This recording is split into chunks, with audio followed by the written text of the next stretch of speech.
Kembang sekuntum di tepi perigi, dipetik oleh si anak darat. Assalamualaikum, semangat pagi para netizen sejagat raya.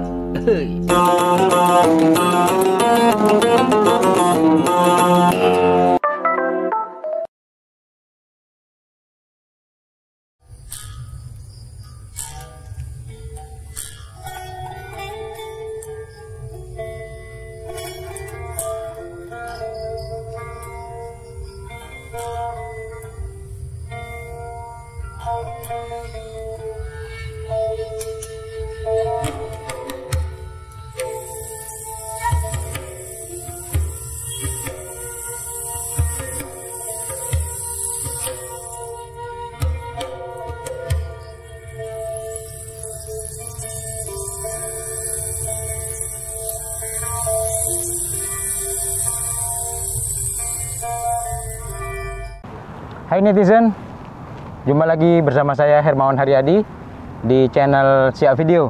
Seperti biasa, channel ini didedikasikan untuk mengumpulkan informasi-informasi baik, praktek-praktek baik, merekam praktek-praktek baik yang dilakukan warga dengan harapan kita bisa berbagi semangat dan menuju ke arah yang lebih baik.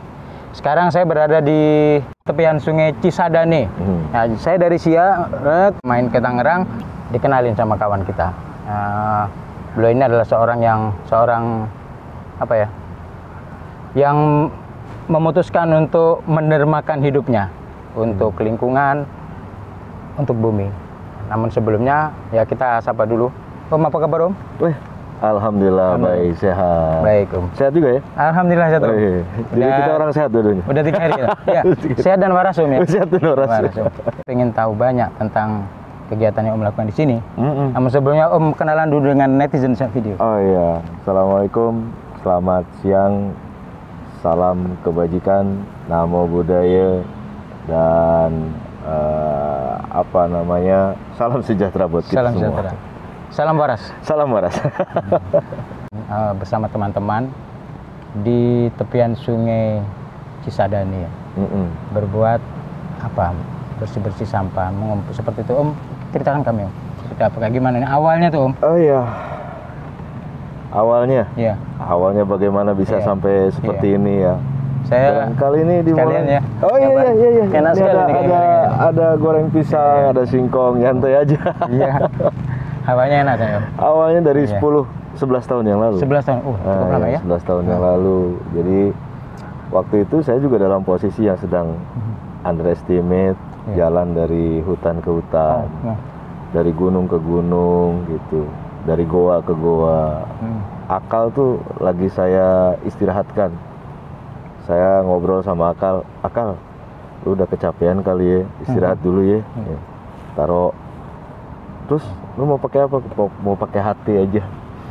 Pakai hati kayak gitu. Karena kan Allah itu menciptakan manusia ini selalu dengan pasangannya. Termasuk ya Allah ciptakan akal, dia ciptakan juga hati. Tapi kita seringkali nggak masuk akal. Akal semua yang dipakai. Hati nggak dipakai. Jarang dipakai. Saya jarang dengar ada orang bilang nggak masuk hati. Nggak masuk di hati. Walaupun ada 1-2 lah, nggak masuk di hati. Nggak masuk di hati. Yang sering nggak masuk di akal. Nggak masuk di akal. Rata-rata bilangnya nggak masuk di akal, nggak masuk di akal, nggak masuk di hati kan. Jadi saya pakai dulu hati gitu. Dan saya jalan. Nah, di dalam satu gua, satu malam itu biasalah. Namanya juga lagi perjalanan seperti itu. Saya bakar dupa, ya kan, bakar kemenyan gitu, puhun, bakar. Tiba-tiba ada suara kakek-kakek. Nggak bakal pada datang, kata dia. Saya kaget kan, dalam orang gelap. Iya beneran nih kisah. Nah, udah gitu, loh, kaget saya sambil takut kayak gitu kan. Emang kenapa kek? Spontan saya tanya. Ya semuanya sudah pindah, kata dia. Sudah pindah. Maksudnya? Ya nggak ada di sini. Maksudnya kek? Semua udah pada pindah ke kota. Loh, maksud kakek? Kamu kalau di kota itu tahu kan gedung-gedung pencakar langit 25 lantai, 20 lantai, 30 lantai. Ya saya tahu itu.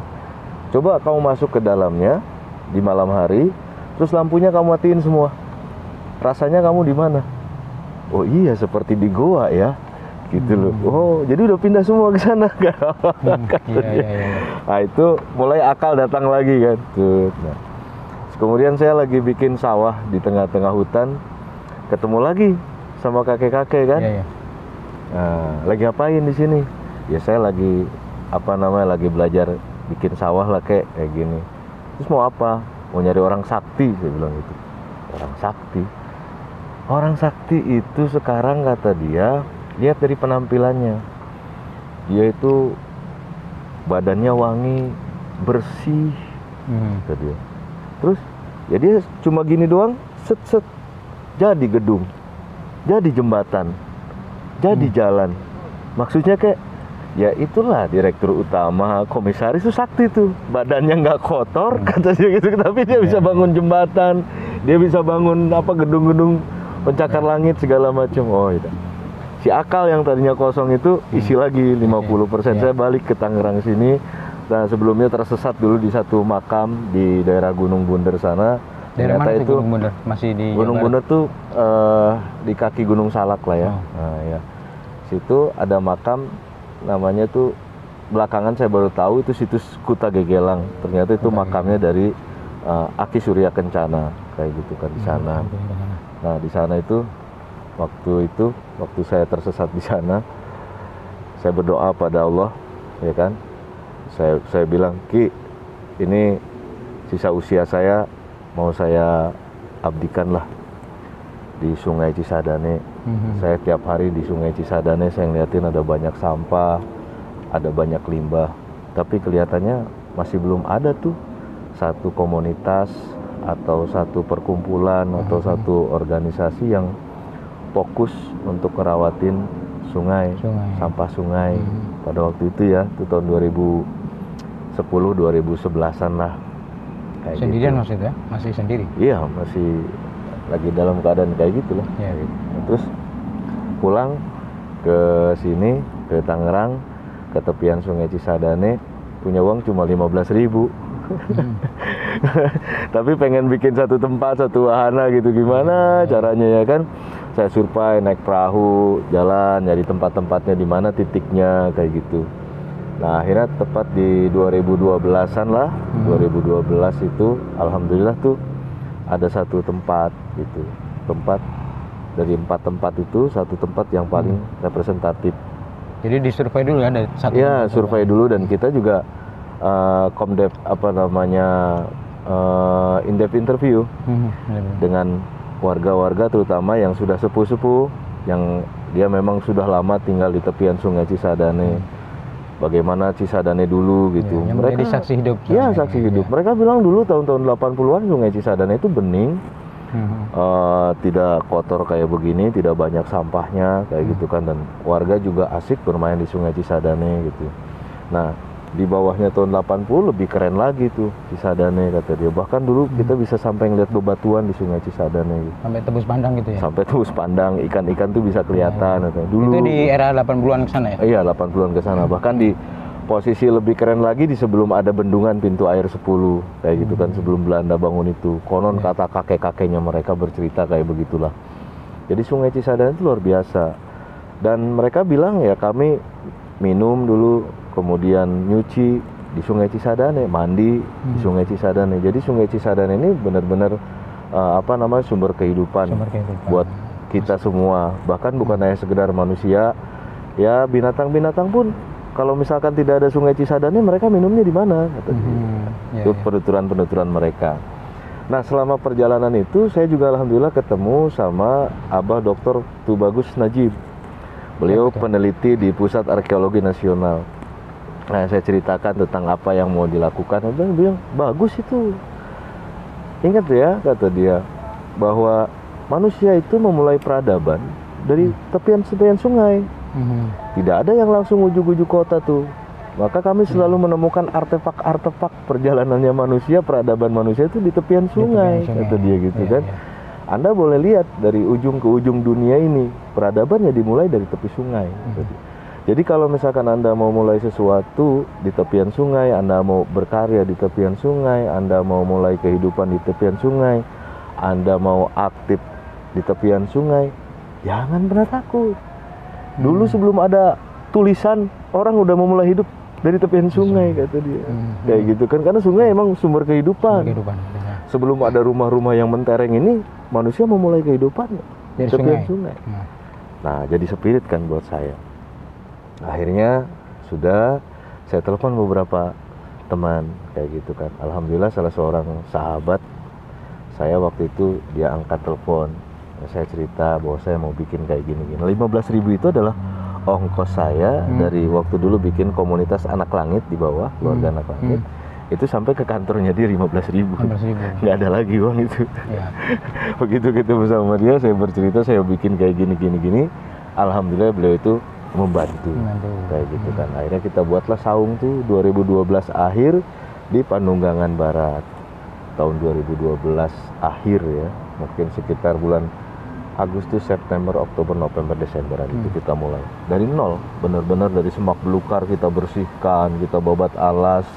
Dari nggak ada apa-apa di situ kita bangun saung di sana dan alhamdulillah ternyata bangsa suci yang di Panunggangan Barat itu berkembang pesat sampai dengan kemudian ada Ibu Menteri BUMN datang, kemudian juga staf khusus Kementerian BUMN juga datang hadir, kemudian wali kota, wakil wali kota, ketua DPRD. Nah alhamdulillah mereka tertarik, ada magnet sampai kemudian juga tahun 2019 kemarin itu kita juga kedatangan dari alumni Akabri tahun 1989. Datang. Para jenderal-jenderal luar biasa itu, beliau-beliau juga memberikan support kepada kami semuanya.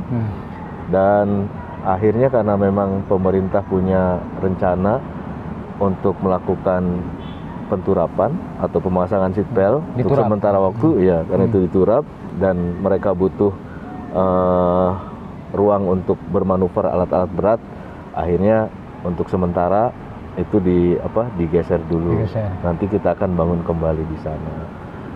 Dan kita mulai di sini tahun 2017. 2017. Waktu itu ini belum ada ya? Belum ada. 2017 kita mulai dengan tanam pohon bambu ini, Om. Nah, ini bambu-bambu ini kita tanamin dulu di sini. Ada 1.000 pohon bambu yang kami tanam di sini 2017. Setelah ditanam kami rawatin, ternyata tumbuh. Nah, tahun 2020 comeback.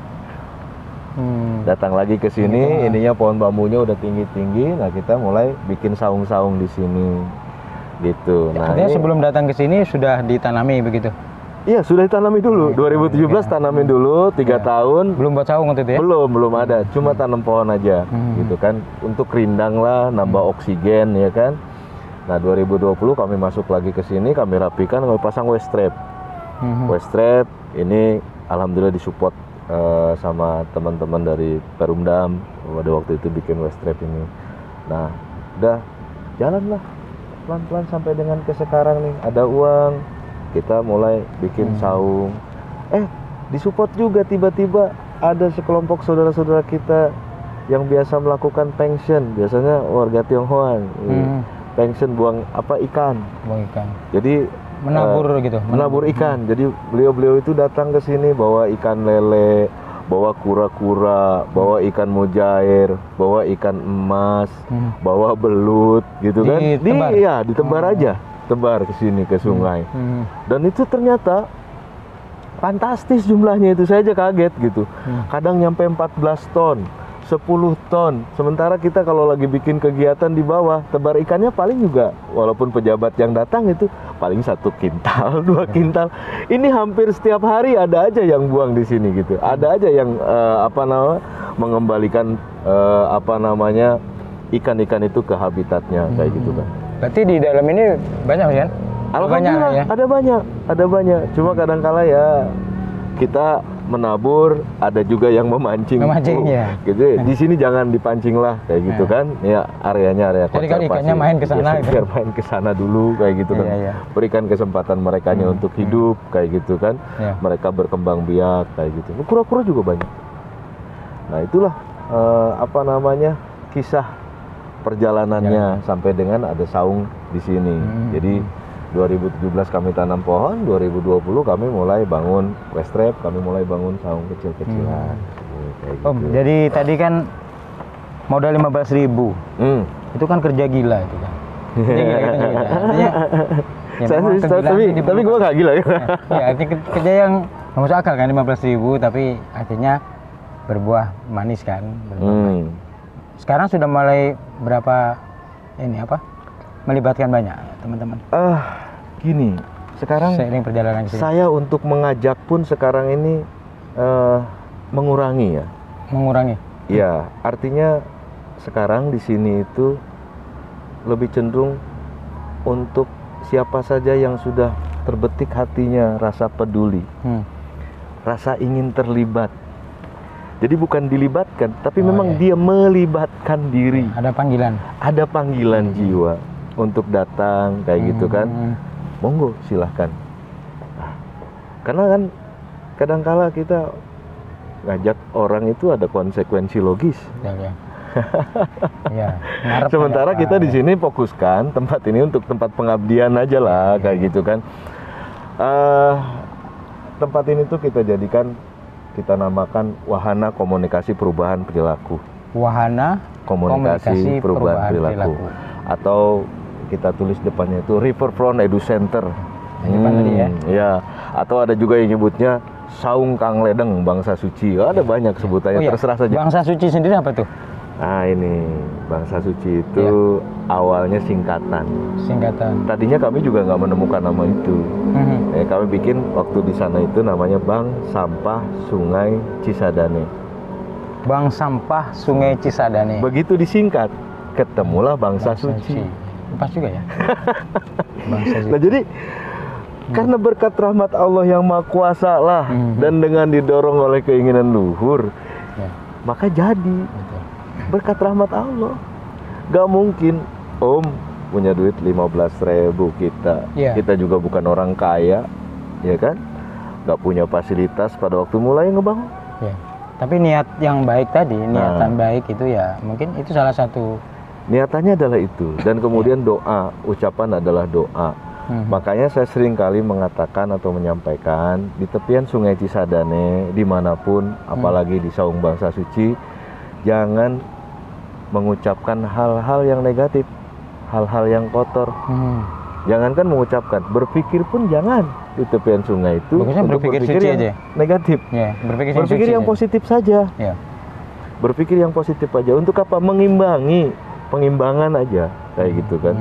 Jadi kalau misalkan di luaran sana kita habis berbisnis, usaha apa segala macam, kadang-kala ada yang negatif pikiran itu kan nempel, nyampe ke sini taruh aja dulu, jangan dibawa, supaya bisa supaya kita bisa menghirup aura yang positifnya kan, berdialog yang positif, ngobrolin hal yang positif, sumber inspirasi. Kita ngobrol sama angin, ngobrol sama pohon-pohon, ngobrol sama air, ngeri.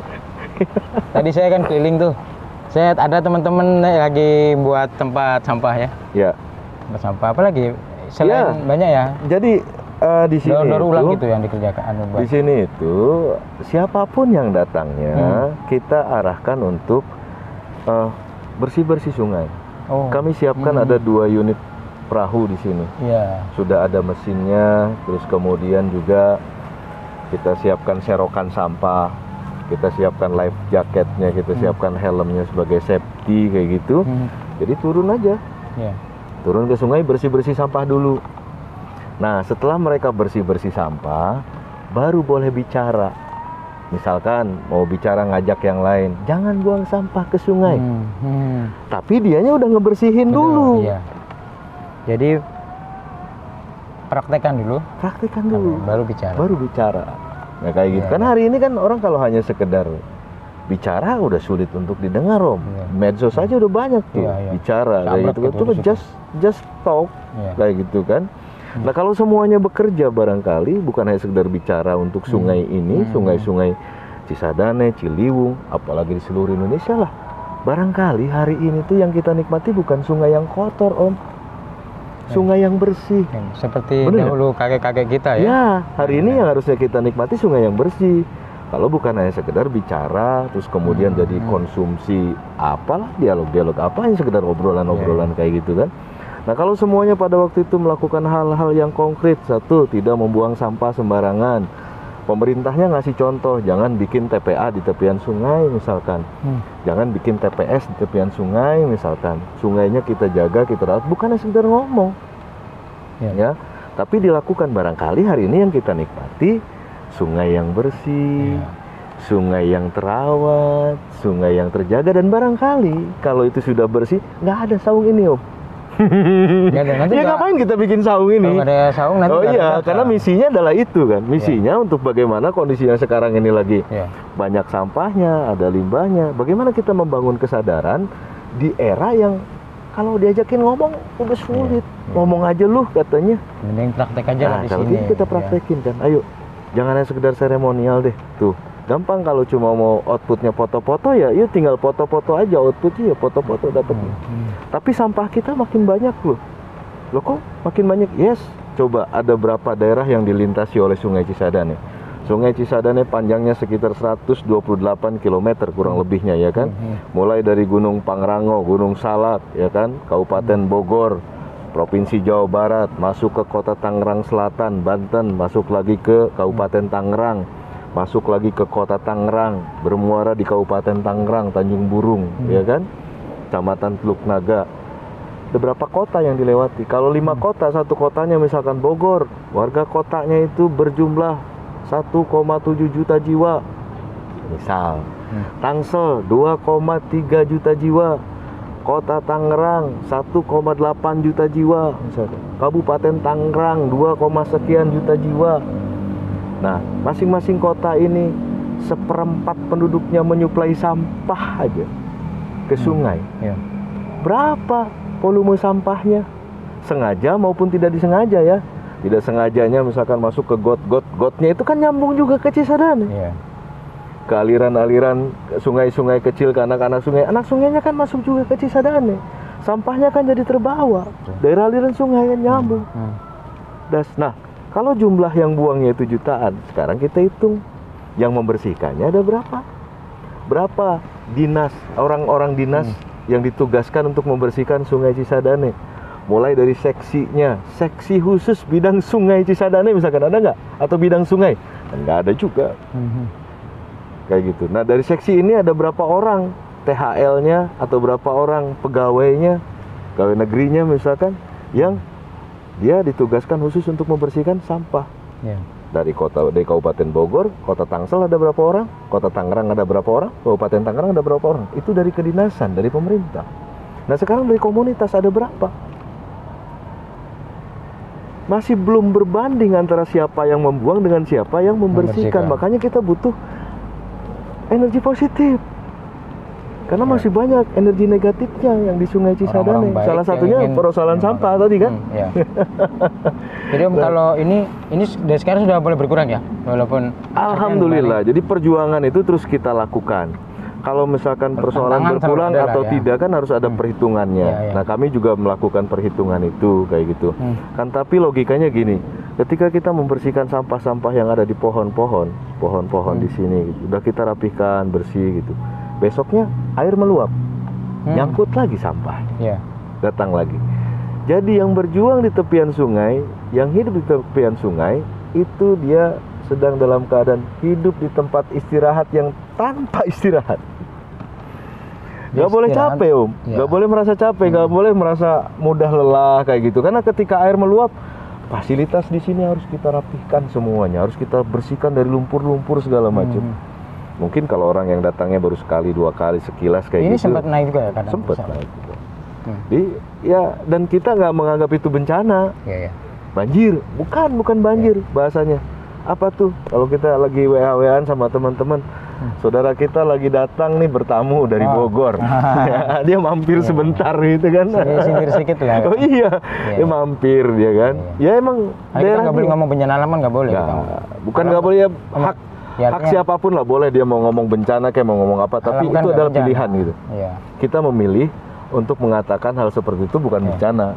Nah, pilihan kami seperti itu. Ada kiriman dari saudara kita gitu nggak? Saudara kita datang ngebesan bertamu. Ini mimpi besarnya tuh nanti mau sampai mana nih di Bosaung kayak gini? Ya, mimpi besarnya itu sebenarnya adalah bagaimana membangun satu kisah Kisah. Hidup itu yang membuat kisah, membuat sejarah, membuat cerita.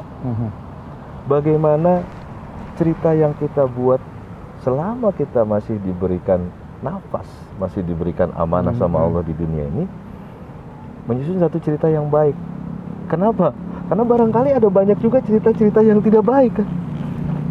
Siapapun pasti punya cerita yang tidak baiknya. Tapi bagaimana kemudian kita bertahan untuk tetap istiqomah, konsisten, membangun satu cerita. Ada satu cerita yang terus menerus secara konsisten kita lakukan, dan itu cerita yang baik.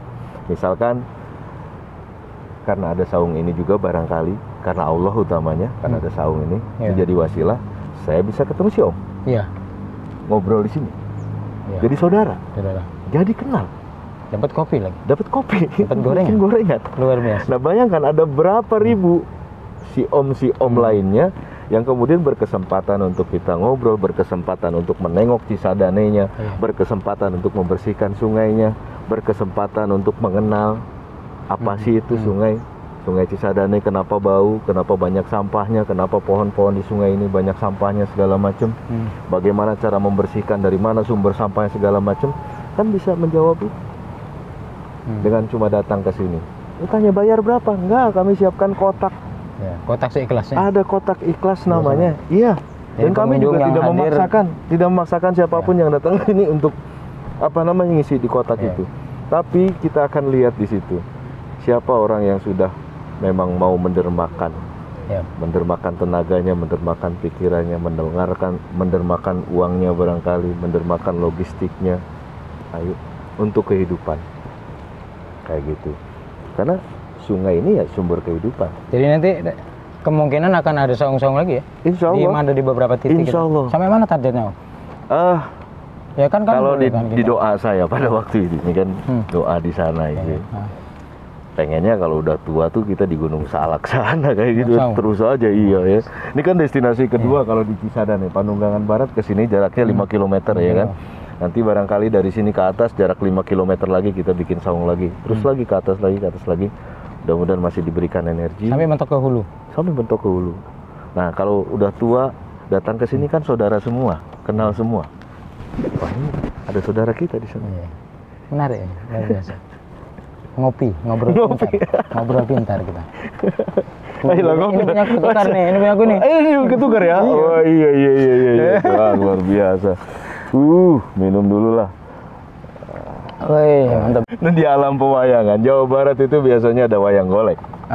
Atau ada wayang kulit daerah Jawa sana ya, Jawa Timur, Jawa Tengah, wayang kulit gitu. Nah, dalam pewayangan itu ada dua kelompok, ada Pandawa, ada Kurawa. Lalu tengah-tengah itu Padang Kurusetra, tempat berperangnya. Nah, tapi dalam cerita apapun yang ditongolkan yang ditunjukkan sama si Dalang, pasti dia, walaupun sekilas, walaupun sedikit, itu selalu disebutkan ada nama Tumaritis, ada Semar, ada Petruk, ada Gareng, sebutannya Punakawan, kayak begitu. Ya. Semar, Gareng, kan? Petruk, Bagong itu kan. Bagong itu kayak gitu-gitulah ya. Tempatnya itu dinamakan Tumaritis. Jadi dalam pewayangan Pandawa dan Kurawa ini berperang di Padang Kurusetra. Kalau ada yang terluka, ada yang kecapean segala macam, datang ke Tumaritis itu ngecas lagi. Atau setidaknya hanya untuk berkeluh kesah, untuk curhat segala macam. Butuh ternyata manusia untuk kayak gitu. Nah, di kita udah jarang tempat-tempat kayak begitu. Maksudnya mau jadikan Tumaritis gitu? Enggak juga sih, enggak kayak gitu maksudnya. Jangan ngepet gitu dulu. Maksudnya ada satu tempat di mana kita udah lelah, di mana-mana capek, datang ke tempat itu, ya suasananya berbeda. Ya sistemnya juga berbeda. Ada banyak medium untuk itu. Ya cara pandangnya juga berbeda. Ada banyak kayak gitu. Tapi mari kita ciptakan lagi. Kalau itu udah pernah rusak, ciptakan lagi kayak gitu. Ciptakan lagi. Biar generasi kita ini memiliki tempat untuk bersandar, istirahat sejenak, ya kan? Kan dunia ini nggak melulu sukses juga. Dunia ini juga nggak melulu tidak sukses juga kayak gitu kan. Jadi jadikan tempat ini sebagai yang enak dihuni, enak dinikmati. Ya, gitu. Ini sudah mulai senja rupanya Om. Senja. Sudah mulai senja ya. Angin bisik-bisik. Ya, jadi angin sudah mulai sepoi-sepoi. Ya. Ada yang bisa disampaikan untuk pemirsa netizen Siap Video? Apa yang saya sampaikan ya? Tadi udah disampaikan semua itu. 3 kata aja deh.